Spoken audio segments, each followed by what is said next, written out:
Let me ask you something. How often do you say yes when you really want to say no?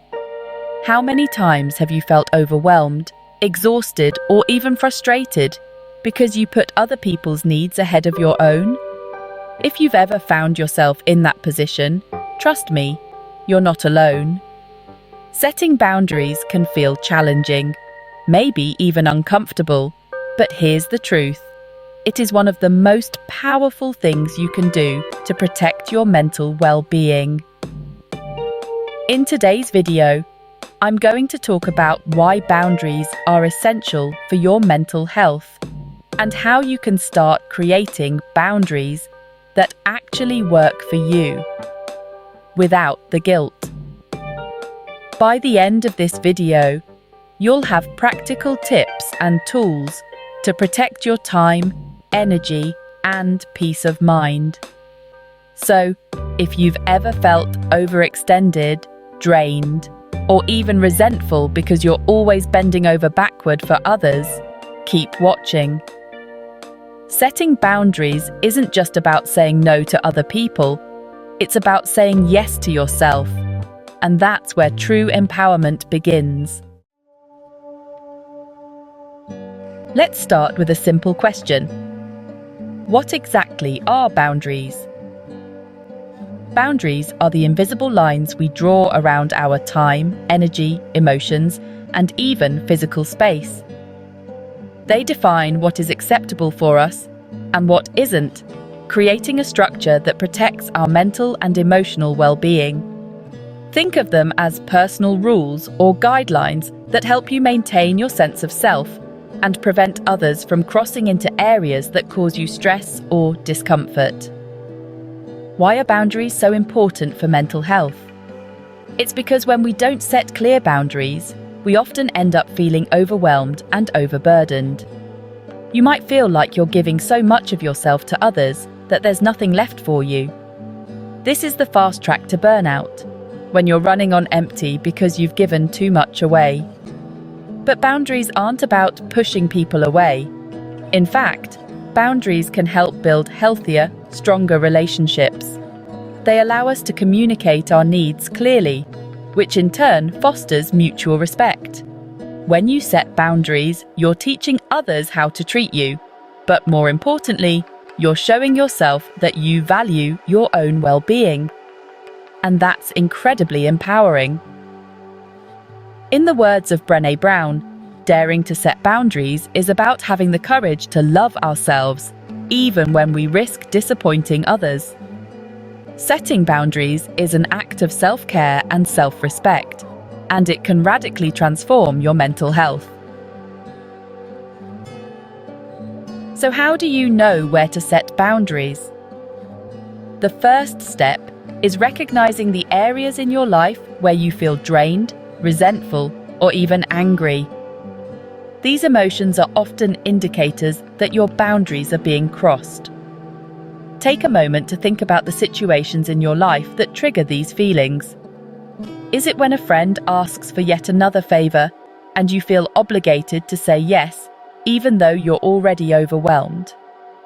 Is it when your boss frequently asks you to stay late at work, leaving you little time for yourself?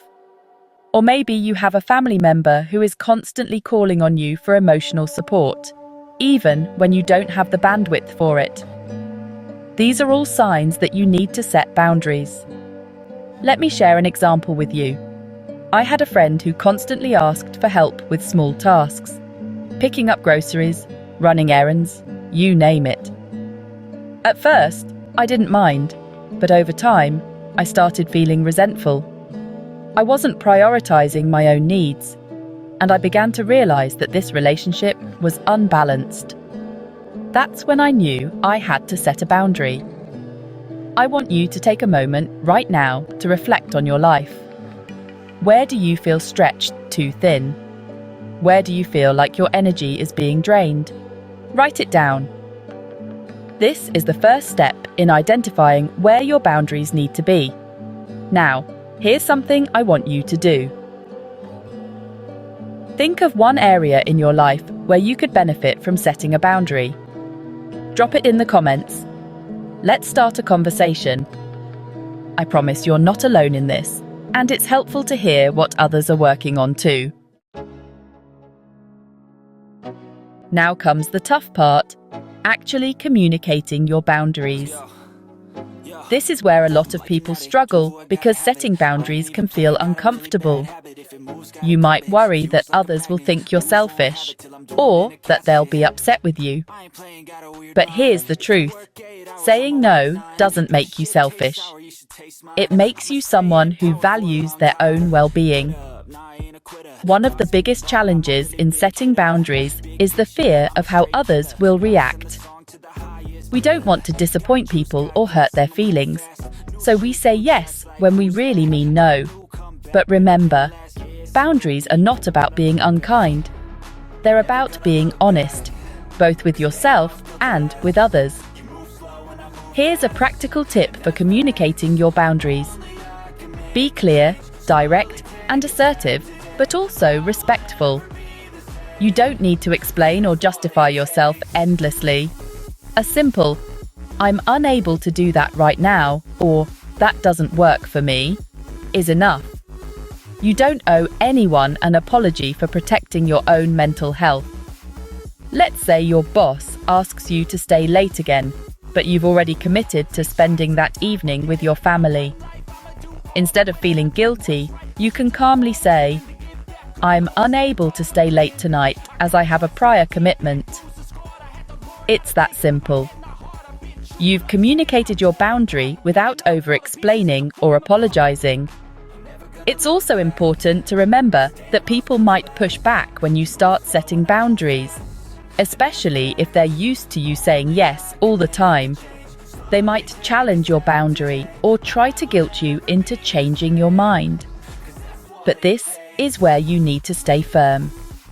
Their reaction is not your responsibility. Your responsibility is to protect your well-being. And trust me, saying no gets easier with practice. The more you do it, the more empowered you'll feel.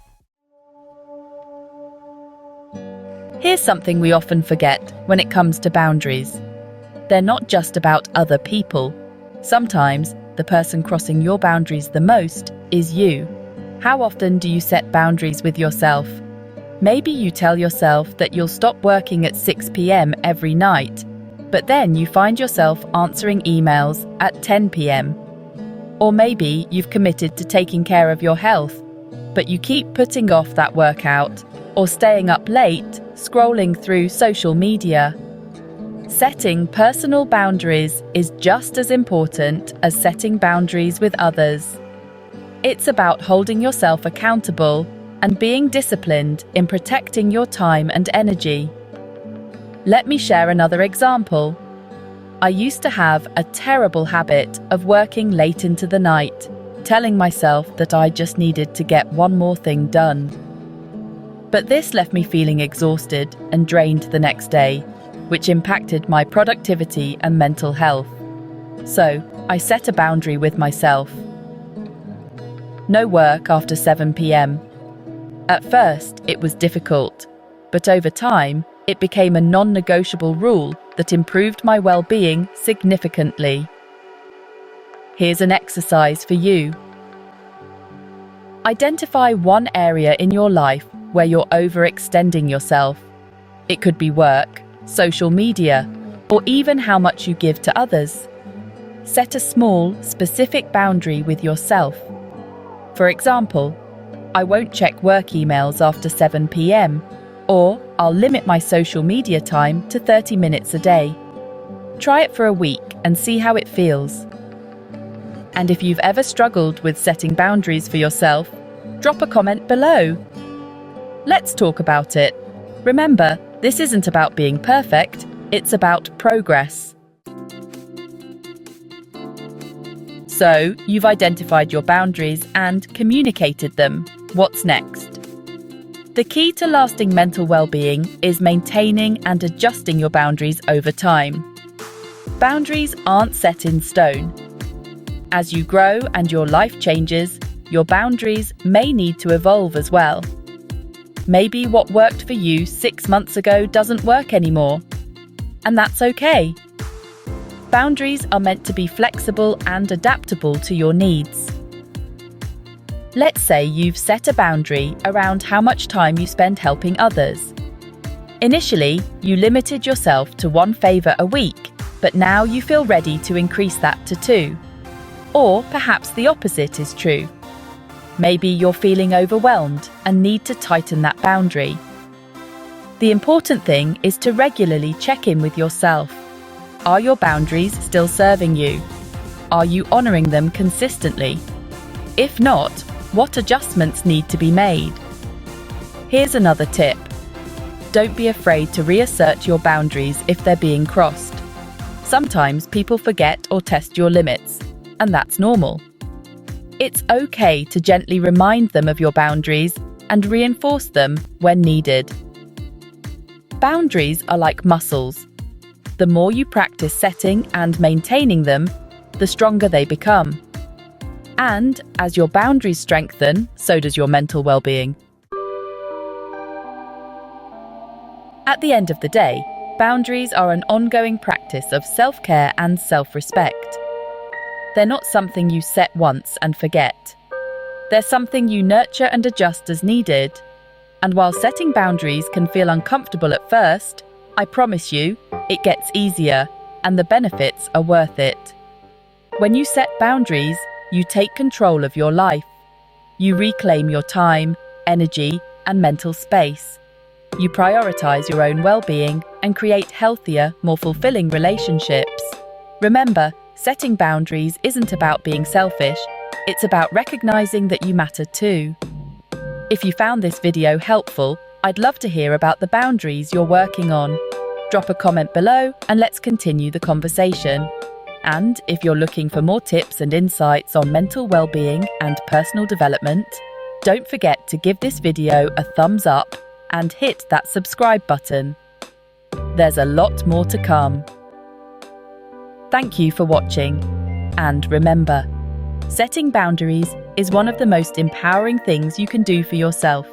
Take care of your mental health, and I'll see you in the next video.